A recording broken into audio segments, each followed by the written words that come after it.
So, hello guys! What's up? It's me again, si Mima Alicia nyo at nagbabalik ulit para sa ating panibagong video. So, ngayon nga po guys, pag-usapan natin itong ginawang bugtong ni Kibuloy noong February. Noong siya ay hinahainan pa lamang po ng sabpena at grabe po yung issue noon sa SMNI. So, both Congress and House, Senate ay talagang pinag-aagawan itong si Kibuloy. So, meron siyang riddle na inilabas noon na pinapahulaan sa atin. Kasi kung sino daw po ang makakahula, doon daw po siya nagtatago. At meron pong reward na 1,000 pesos. Talagang parang nakikipaglaro itong si Kibuloy sa apoy. Ang aking hula noon, na baka itong si Kibuloy ay magpapakamatay na. Kasi parang nagbibigay na siya ng huling mensahe eh. 'Di ba? Na parang dito nyo ako matatagpuan. Parang binibigay niya na yung location niya na dito nyo siya matatagpuan, pero pag natagpuan nyo siya, siya ay wala ng buhay. Parang ganun yung yung nasa isip ko. Pero ngayon, it makes sense, mga minamahal, na yung kanyang bugtong ay nagpapahiwatig nga na siya ay nagtatago sa isang tunnel. Tingnan nyo mga minamahal, hindi ako nagbibiro. Parang, ewan ko kung tama yung analysis ko na ngayon, na yung riddle na binitawan noon ni Kibuloy is nagpapatunay na nagtatago siya, nakakubli siya sa isang tunnel. It makes sense, no, mga minamahal? So, mismo si Kibuloy ay meron na ding admittance na siya ay nagtatago nga sa isang tunnel. Kaya, hindi dapat ito lubayan ng Philippine National Police. Kahit ano pa man ang gawing pambibintang ng kulto ni Kibuloy na sasabihin, hindi nyo naman hinahanap si Kibuloy, bagkus ang hinahanap ninyo ay mga ginto. You are mining, nagpapanggap lamang kayo na pulis, pero ang totoo kayo ay mga gold miners dahil gusto nyong maghanap ng ginto. So, pwedeng ginagawa nilang distraction yun, mga minamahal, no? Na i-divert nila yung, syempre, sino ba naman mga minamahal, once na narinig nyo, uy, may ginto.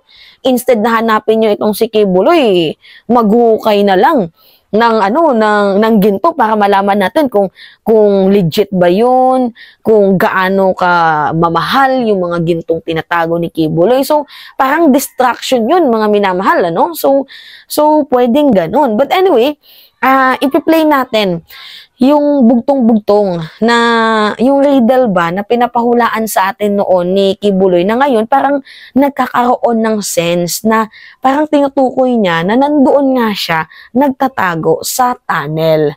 So, eto, i-play natin mga minamahal. Itong video na to hindi po to bago ha. Yung video na ito ay nung panahon pa, nung February. Which is ngayon na na-recall sa aking isip na, okay, baka ito na nga, tunnel na nga. Walang nakahula ng tunnel noon kasi hindi naman natin expect na may tunnel, diba? Nalaman lang natin yan nung ni-reveal na ni Arlene Stone at ng PNP. Diba? Okay, continue. Nag-alok ng 1,000 piso si Pastor Apollo Kibuloy sa sino mang makakahula sa kanyang kinaroroonan. Nagbigay pa siya ng clue. Narito ang report. Ako po muli si Pastor Apollo Kibuloy at marami pong nagtatanong kung saan ako ngayon. Marami ang nagtatanong kasi hindi daw nila nakikita ang aking mukha. Ito ang bagong audio recording ng founder ng Kingdom of Jesus Christ na si Pastor Apollo Kibuloy. Kamakailan lang nang aminin niyang nagtatago siya dahil sa umano'y banta sa kanyang buhay. Hindi niya pa rin sinabi kung nasaan siya ngayon, pero kung sino raw ang makakahula, may matatanggap na premyo. Palagi ninyong pagtatanong kung saan ako, bibigyan ko lang po kayo ng talinghaga kung saan ako. Isang puzzle na kung masolve po ninyo, ay bigyan ko kayo ng 1,000 pesos. Parang tanga si Kibuloy, no? Parang nakikipaglaro talaga sa apoy. Anyway, yung makakahula ng riddle na yun ay mayroong reward na 1,000 pesos. Di ba ikaw kaya mo ding hulaan yung mangyayari sa mundo? Bakit hindi mo nahulaan na hahanapin ka ng PNP ngayon? Diba? O makukulong ka. Well, siguro nahulaan niya na before. Kaya nga mayroon siyang tunnel na ginawa eh. Diba? O anyway, continue. na reward. Nagbigay pa ng clue si Kibuloy sa kanyang kinaroroonan. Ito po ang talinghaga ko, Pakinggan po ninyo.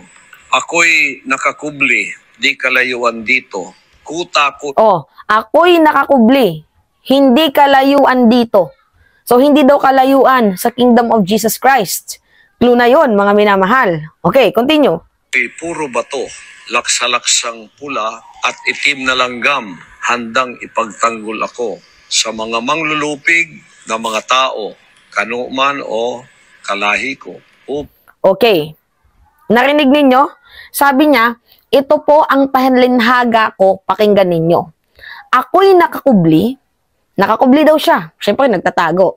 Hindi kalayuan dito. Hindi daw kalayuan. Siyempre, saan pa ba siya lalayo? Doon mismo sa kanyang comfort zone, which is yung KOJC.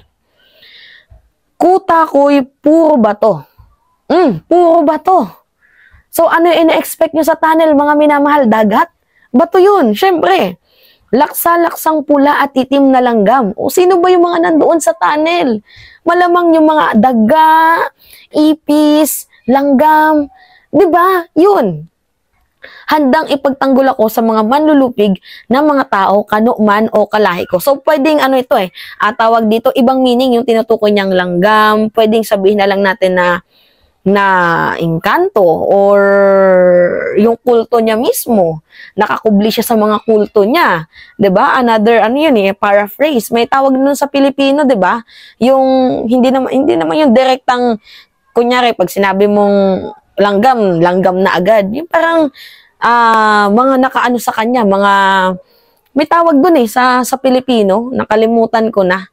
So anyway, yun yung yung talinhaga ni Kibuloy. Handang ipagtanggol ako sa mga manglulupig na mga tao, kanuman o kalahi ko, upang aking maitayo ang prinsipyong diwa, karangalan, kalayaan ng isang marangal na Pilipino na naisilang sa paanan ng matayog sa lahat na bundok apo. Sulong bayan ko, ipaglaban karapatan sa manlulupig, di ka pasisiil ang mamatay ng dahil sa iyo.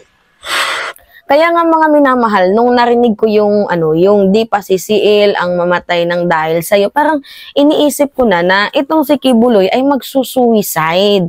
So parang ganun yung iniisip ko before pero hindi pala. Kumbaga nagtatago lang talaga siya, matigas yung kanyang bones. Kumbaga, written declaration yung gusto niyang mangyari.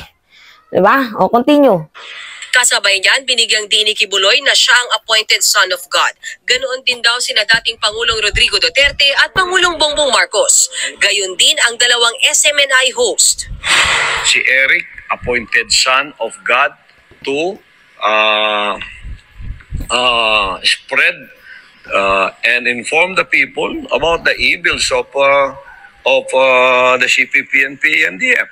Kasama na rin ang appointed daughter of God na si Lorraine Badoy. Si Pangulong Duterte, appointed son of God to become president. Meron bang appointed son of God na mamatay tao? Naku, Kibuloy, wag kami. At saka ikaw, di ba sabi mo appointed son of God ka? Meron bang appointed son of God na human rights violator, human trafficking, sexual abuser, di ba, rapist? Yan ba yung appointed son of God? Naku, Kibuloy, wag kami. Of our country for the time. Ganun din ang ating Pangulo ngayon. Itinalaga siya ng Diyos, appointed son of God Sumisipsip. for his presidency in the time being. Wala namang binanggit si Kibuloy kung dadalo ba siya sa pagdinig ng Senado sa March 5 kung saan pinasabpina na siya para sagutin ang mga aligasyon ng pang-aabuso, panggagahasa at sa pilitang pagtatrabaho umano ng kanilang mga miyembro. Nauna nang sinabi ni Kibuloy na hindi siya nagpapakita dahil gusto raw siyang ipapatay ng Administrasyong Marcos sa nakikipagsabwatan anya sa Amerika. Pinabulaanan at tinawanan lang yan ni Pangulong Marcos at nagsabing dapat nang humarap sa Senado at Kamara si Kibuloy. Tama. Mga kapatid, So yung balitang yan mga minamahal, that was taken February po yung video na yan. And now it makes sense na parang sinasabi nga sa kanyang riddles na siya ay nagtatago sa sa tunnel. So, ganun mga minamahal. Hindi natin nahulaan yun, no? Dapat sana, kung noon nahulaan natin, nahuli na sana agad, no? So, maybe, I think, nasa tunnel pa din siya. Mas maganda kung noon pa hinanap yung tunnel, eh. 'Di ba? At least, nagkaroon na ng yung mas malalim na investigation. Baka doon na nga natin napansin na mga sandamakmak na Yamashita treasure, yung mga sandamakmak na barel na sinusupply niya, di umano, sa CPP, NPA, NDF. Kasi may mga bombang nakita eh.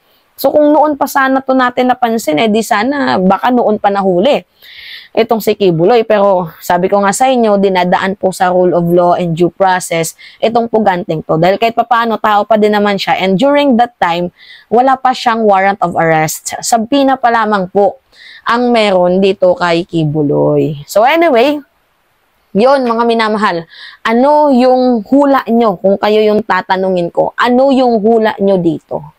Diba? Lalo pat itong si Sara Duterte ngayon ay naglabas na din ng statement na si Kibuloy ay wala na daw dito, nasa langit na daw siya.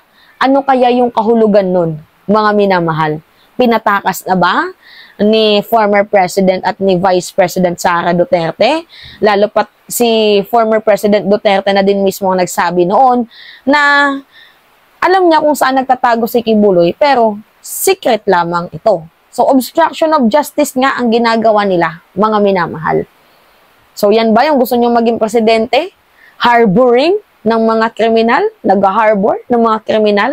Wag naman sana, mga minamahal. So, wag na wag kayong magpapabudol. Isipin nyo yung future nyo, mga minamahal. Kung dito pa nga lang sa pagkakataong ito, pinagtatanggol na nila ang isang kriminal, how much more pa kaya pag sila ay naupo at naibalik sa pwesto? Yun. So anyway, it's me again, si Mima Alicia nyo, at nagbabalik ulit para sa ating panibagong video.